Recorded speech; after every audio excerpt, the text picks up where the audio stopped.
Good day, everyone. I am Renerosa G. Camay from Valenzuela National High School. The title of my research is The Effect of ISIM in the Academic Performance of Grade 10 Students in Volume Pressure Relationship of Gases, or the Boyle's Law.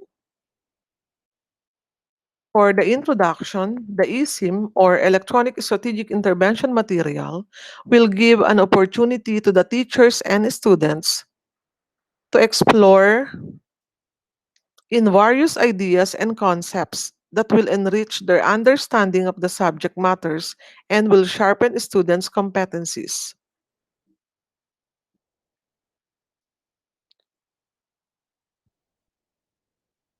The eSIM electronic strategic intervention material is conceptualized and designed to aid teachers in providing their students with the needed support to improve the level of competencies in their learning.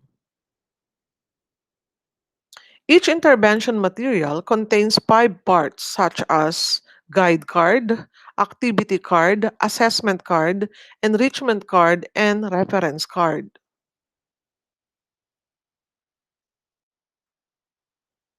So here are the 5 parts of the strategic intervention material. The eSIM, or the electronic strategic intervention material, guarantees an alignment of activities with the task objectives, keep the activities short and simple, and provide a variety of activities to cater for the diverse learners. The designs of the eSIM, or the electronic strategic intervention material, are highly attractive and eye-catchy. That is why the teachers are encouraged to use these materials in the teaching learning process. So, for the research study, the objectives are the following. What is the effect of eSIM on pre-test and post-test of the students using the two strategies? How significant is the difference of the science eSIM as a teaching tool in the academic performance of grade 10?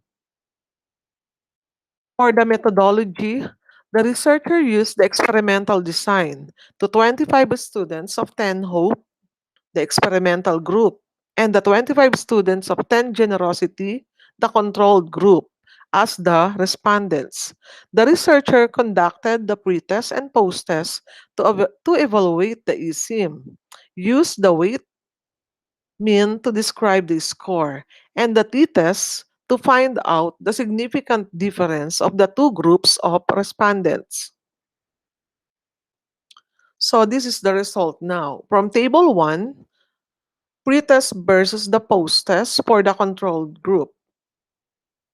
The table shows that the computed t-test value is greater than the critical value. The mean is significantly different. Therefore, the null hypothesis is rejected. This is table 2, the pretest versus the post-test, or the experimental group. As you can see, table 2 shows that the absolute value of the calculated t-test is greater than the critical value. This means that it is significantly different. Therefore, the null hypothesis is rejected. For table 3, pretest versus the pretest of the controlled and the experimental group.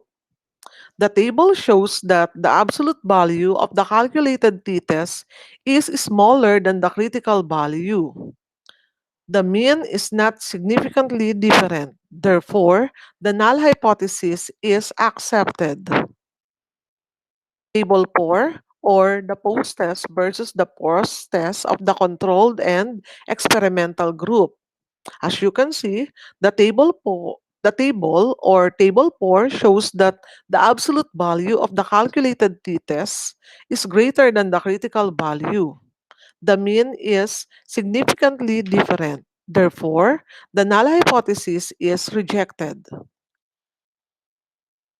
For the reflection, the level of academic performance of the students who use eSIM has higher mean score than the control group, which means that the use of eSIM is more effective than the traditional method in teaching the topic the volume and pressure of gases, or the Boyle's law.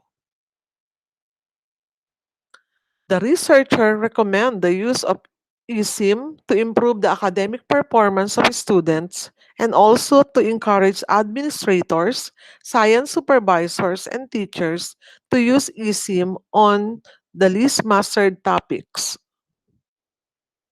So for the keywords, the first one is eSIM, or the Electronic Strategic Intervention Materials. Next is academic performance. The third is control group. Fourth is experimental group. And the last one is instructional materials. That's all. Thank you.